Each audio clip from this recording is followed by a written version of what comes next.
Audio Jungle.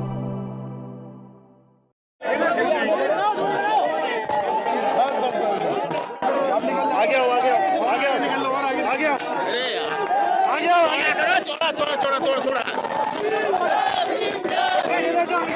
भैया side space sir हटिए आ गया यार उधर आगे से हटिए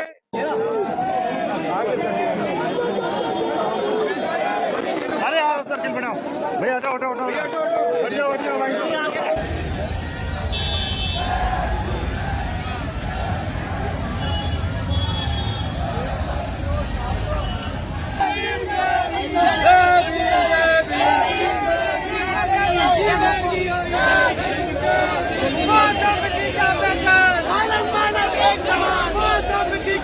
इस तरह जातिवाद की घटनाएं घट रही हैं, उससे आहत हैं लोग अब जातिवाद से मुक्ति चाहते हैं। आए दिन जिस तरह हमारी बहन बेटियों की इज्जत लूट के कत्ल किया जा रहा है, घड़ा छूने पर हत्या हो रही है, मूंछ रखने पर हत्या हो रही है, घोड़ा खरीदने पर हत्या हो रही है, मंदिर प्रवेश पर हत्या हो रही है, तो इस तरह की घटनाएं मैं पकड़ लेता हूँ आपका माइक। इस तरह की घटनाओं से लोग दुखी आहत हैं। एक सवाल है कहीं न कहीं लोगों के बीच में कि जिन 22 प्रतिज्ञाओं के चलते आपने इस्तीफा दिया था, क्या आज वो 22 प्रतिज्ञाएं यहाँ पे दोहराई जाएंगी? नहीं, जब दीक्षा ली जाती है वो तब दोहराई जाती है। आज 22 प्रतिज्ञा दोहराने नहीं जा रहे हम लोग। आज हम लोग इस संकल्प के लिए जा रहे हैं कि अब जाति उन्मूलन संकल्प यात्रा में जातिवाद खत्म करना है देश से। जो आए दिन जो घटना होती है जाति के आधार पर, वो बंद होनी चाहिए। पूरा देश एकजुट हो, सभी जाति धर्म को छोड़कर सब लोग भारतीय बने, भारतवासी बने और देश से प्यार करना सीखे। ये जो नफरत का वातावरण खत्म होना चाहिए। नफरत से देश नहीं चलता। कि बाबा साहेब अम्बेडकर से माननीय मोदी जी नफरत करते हैं। भारतीय जनता पार्टी डॉक्टर बाबा साहेब अम्बेडकर से नफरत करती है। भारतीय जनता पार्टी तथागत बुद्ध से नफरत करती है। सीधा संदेश है, पूरा दुनिया देखती है। एक तरफ ये स्मारक बनाते हैं, दूसरी तरफ उनका जो लिटरेचर है, उनका स्मारक बना के वोट करना चाहते हैं। स्मारक बनाते हैं वोट लेने के लिए, लेकिन उनको देते बदले में सम्मान नहीं देते। सम्मान देने में इनकी जान निकलती है। कहीं न कहीं बाबा साहब के इतिहास को खत्म करने की कोशिश है। नहीं, बाबा साहब का इतिहास खत्म नहीं होगा। पीछे बाबा साहब का इतिहास खत्म नहीं होगा।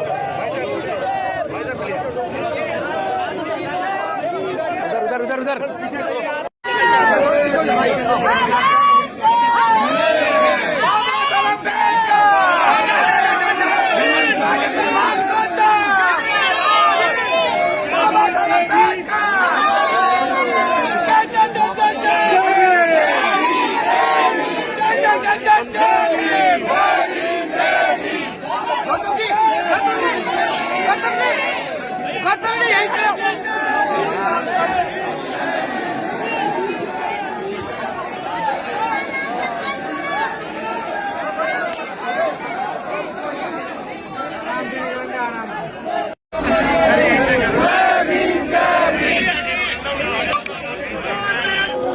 एक्चुअली जानवर का ब्लड इंसान को चढ़ नहीं सकता, जानवर का खून इंसान को नहीं चढ़ सकता, इंसान को केवल इंसान का खून चढ़ सकता है। इसका मतलब कुदरत ने दुनिया में इंसान पैदा किया और चालाक इंसानों ने जातियां बनाई है। अमेरिका में जाति नहीं है, जापान में जाति नहीं है, चाइना में जाति नहीं है, इंग्लैंड में जाति नहीं है, फ्रांस में जाति नहीं है, जर्मनी में जाति नहीं है, कोरिया में जाति नहीं है, न्यूजीलैंड में जाति नहीं है, ऑस्ट्रेलिया में जाति नहीं है, इटली में जाति नहीं है, पूरे दुनिया में कहीं पे भी जाति नहीं है। जाति केवल भारत में है। आपको समझना होगा ये जाति भारत में किसने बनाई, ये जाति भारत में किसने बनाई और इस जाति के बनने से किसको फायदा हुआ और इस जाति के बनने से किसको नुकसान हुआ। मैं पूछना चाहता हूं आप सबको, आपको जाति के बनने से नुकसान हुआ या नहीं हुआ? आए दिन बहन बेटियों की इज्जत लूट के हत्या हो रही है, नहीं हो रही? राष्ट्रपति जी को जगन्नाथपुरी में नहीं घुसने दिया। एक आईपीएस ऑफिसर को 1 साल पहले राजस्थान के अंदर दिल्ली से 150 किलोमीटर की दूरी पर अपनी बारात घोड़ी पे निकालने के लिए कितना संघर्ष करना पड़ा। आईपीएस ऑफिसर को पूरे गांव को छावनी बनवाना पड़ा, तब कहीं जाकर उसकी घोड़ी पर बारात निकली। तो ये क्या ऐसे भारत मजबूत होगा? भारतीय जनता पार्टी के सांसद पूरे के पूरे एक धर्म को मानने वाले लोगों को आतंकित कर रहे हैं। कहाँ है दिल्ली पुलिस, कहाँ है न्यायालय? ऐसे देश चलेगा क्या? ऐसे नफरत पैदा करने वाले आतंकवादी में गतिविधि वाले बयानों को आखिर पुलिस कार्रवाई क्यों नहीं करती? क्या भारत की पुलिस भारतीय जनता पार्टी की कार्यकर्ता हो गई है? क्या देश की NIA, CBI, ED क्या भारतीय जनता पार्टी की कार्यकर्ता हो गई है? शर्मनाक बात है। हमारी बहन बेटियों की इज्जत लूटी जा रही है, इज्जत लूटकर हत्या की जा रही है। हत्या करने वाले लोगों के साथ हत्या करने वाले लोगों का समाज महापंचायत करता है। शर्म नहीं आती क्या? इंदर मेघवाल को जिन्होंने घड़ा छूने पर हत्या कर दी, हत्यारों के फेवर में महापंचायत की जाती है। कितना शर्मनाक है। क्या हम भारत के लोग नहीं हैं? हम तो भारत के मूल निवासी हैं। हमने तो भारत का निर्माण किया है।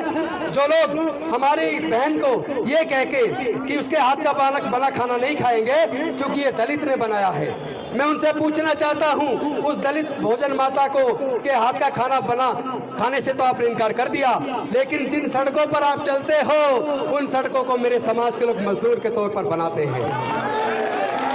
जिन घरों में आप रहते हो उन घरों का निर्माण मेरे समाज के लोग मजदूर के तौर पर करते हैं। जिन कपड़ों को आप पहनते हो उन कपड़ों को बनाने का काम मेरे समाज के लोग करते हैं। मेरे समाज के लोग पैदाइशी इंजीनियर हैं, मेरे समाज के लोग बर्तन बनाते हैं, मेरे समाज के लोग खिलौने बनाते हैं, और तो और जिन भगवान की मूर्ति की आप पूजा करते हो उन मूर्तियों को भी मेरे समाज के लोग बनाते हैं।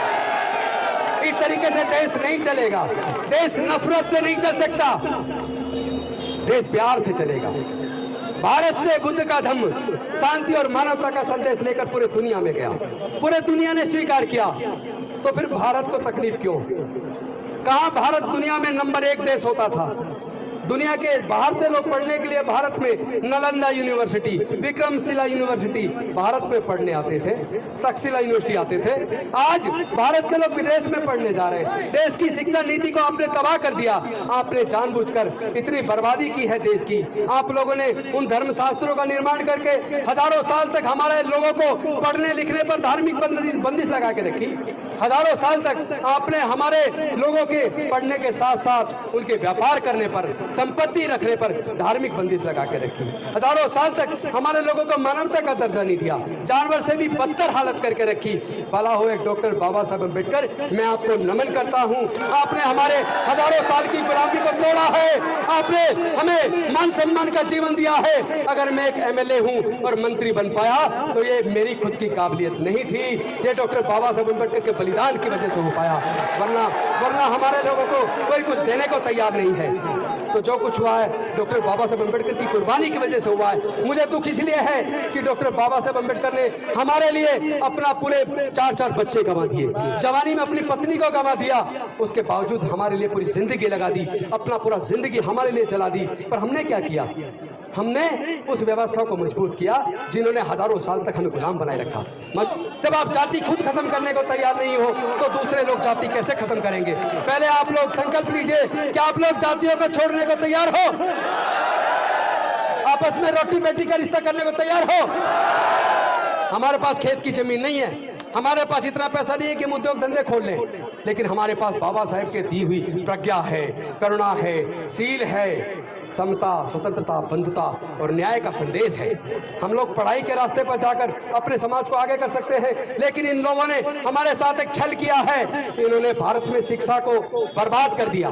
चूंकि हमने सर्वे किया है, देश के अंदर जितने सर्वोच्च न्यायालय, उच्च न्यायालय के जजेज हैं, देश के अंदर जितने सीनियर प्रोफेसर हैं, सीनियर साइंटिस्ट हैं, सीनियर डॉक्टर हैं, वो सब लोग सरकारी स्कूल से पढ़े हैं। तो फिर अब सरकारी स्कूल बर्बाद क्यों किए?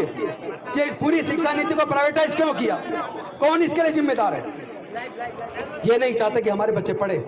इन्होंने इसीलिए इन्होंने एजुकेशन को इतना महंगा कर दिया ताकि हमारे बच्चे पढ़ ना पाएं। ये नहीं चाहते कि हमारे बच्चे पढ़े, क्योंकि इनको ये तकलीफ है। जो लोग हजारों साल तक इनके गुलाम थे, 15-15, 16-16 घंटे जो लोग काम करते थे, काम के बदले में पैसे नहीं मांगते थे, केवल बचा कुचा खाना मिल जाता था, उसी से अपने आप को जिंदा रखते थे। उन लोगों को ये तकलीफ हो गई कि ऐसा इनके पास क्या आ गया। आज ये जुल्म के खिलाफ बोलते हैं, मुकदमा दर्ज कराते हैं। आज ये लोग काम के बदले में न्यूनतम मजदूरी मांगते हैं। उनको तकलीफ हो गई कि अगर ये दलितों के, पिछड़ों के, आदिवासियों के, गरीबों के बच्चे, मजदूरों, किसानों के बच्चे पढ़ जाएंगे तो इनकी फैक्ट्रियों में, इनके खेतों में सस्ते मजदूर कहां से आएंगे? ये तकलीफ है। इसलिए उन्होंने हमारी एजुकेशन सिस्टम को तबाह कर दिया। इतनी महंगी शिक्षा कर दी, इतना महंगा इलाज कर दिया कि हमारे लोग इलाज के बिना मर जाएं, हमारे लोग शिक्षा से वंचित हो जाएं, हमारे लोग दोबारा से गुलाम हो जाएं। लेकिन मैं आह्वान करना चाहता हूं, भारत के लोग अब दोबारा गुलामी स्वीकार नहीं करेंगे, हमारे समाज के लोग अब दोबारा गुलामी स्वीकार नहीं करेंगे। मैं आपसे पूछना चाहता हूं, क्या आप अपने बच्चों को गुलाम देखना चाहते हो? नहीं चाहते हो तो इस लड़ाई को लड़ना होगा। ये लड़ाई हमारे बच्चों के भविष्य की है, ये लड़ाई हमारी बहन बेटियों की इज्जत की है, ये लड़ाई हमारे समाज के मान और सम्मान की है।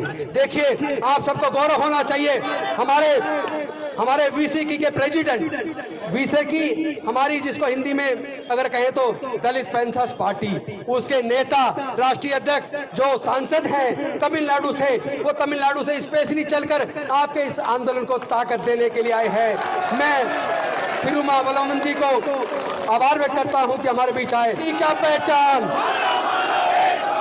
बौद्ध धम्म की क्या पहचान, जाति छोड़ो, जाति छोड़ो, जाति छोड़ो, बाबा साहेब की अंतिम इच्छा, बाबा साहेब की अंतिम इच्छा, बाबा साहेब की अंतिम इच्छा।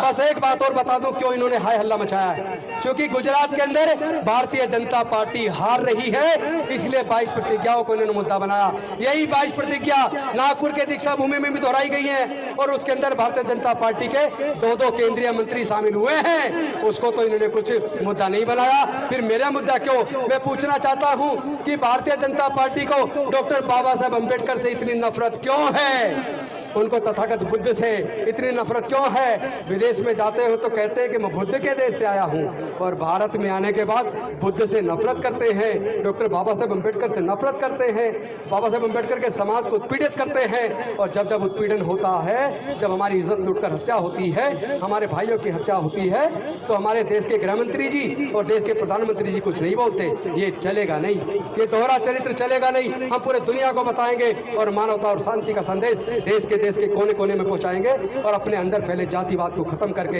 एक सशक्त मजबूत भारत बनाएंगे, वही भारत जो डॉक्टर बाबा साहेब अम्बेडकर का सपना था, बौद्ध में भारत।